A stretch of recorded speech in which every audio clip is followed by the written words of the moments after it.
Hello student, welcome again. Our topic is French Revolution and now today our topic is the reigns of terror.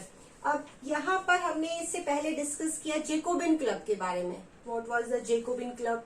अब Jacobin club का जो head था उसका नाम था Maximilian Robespierre. अब उसी के टाइम को, उसी के रूल को जाना जाता है रीन ऑफ टेरर के नाम से, कि टेरर का समय, आतंक जिसको हम कहते हैं, कि ऐसा क्या चीजें हुई उस समय फ्रांस में जो उसके टाइम को क्या कहा गया, टेरर का time.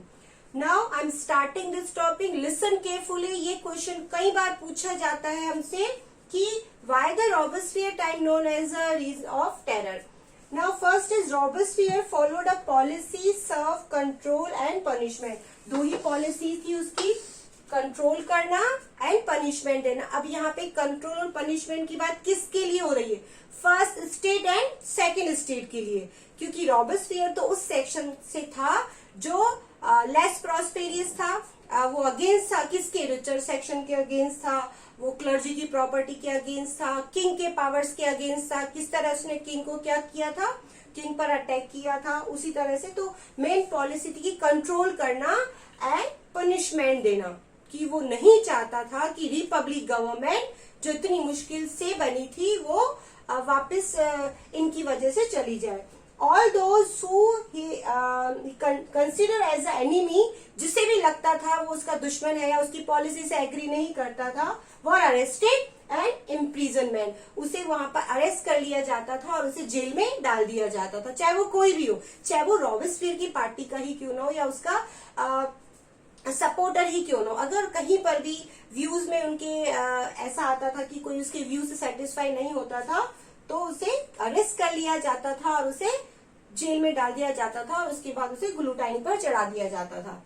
If court found them guilty, court को ऐसा लगता था कि अगर वो गिल्टी है, उसने कुछ गलत किया है, रॉबेस्पियर के अगेंस्ट था, दे वर गुलूटाइन. अब गुलूटाइन एक डिवाइस था, a device consisting of two poles and blade with which a person beheaded. एक ऐसा डिवाइस था जिस पर दो पोल होते थे, बीच में एक डिवाइस होता था जिससे किसी की पर्सन की क्या कर दी जाती थी, गर्दन काट दी जाती थी. तो जिसे भी लगता था उसे रॉबेस्पियर को कि वो उसका एनिमी है या उसके व्यूज से सेटिस्फाई नहीं है, जो उसकी, वो जल्दी जल्दी चेंजेस चाहता था. सबसे मेन चीज थी कि वो एक मॉडर्नाइजर बनना चाहता था, बहुत जल्दी चेंजेस. लेकिन वो ये भूल गया कि एवरी चेंज टेक्स टाइम, हर चेंज में टाइम लगता है. तो उसी चक्कर में उसको, वो अपने ही लोगों के क्या हो गया, अगेंस्ट हो गया. खुद के ही लोग उसके क्या हो गए, अगेंस्ट हो गए. अब हम बात करें कि किस तरह से रॉबेस्पियर ने रूल किया, कि उसके ही सपोर्टर उसके क्या हो गए, अगेंस्ट हो गए. Law was introduced in the placing maximum ceiling on the wage and prices by the Robespierre government. जो रॉबेस्पियर की गवर्नमेंट बनी, मेनली जो भी लॉ बनाए उसने वो प्रॉपर्टी को सीज करने के लिए बनाए. और वो प्रॉपर्टी किसकी सीज हो रही थी? फर्स्ट स्टेट और सेकेंड स्टेट की.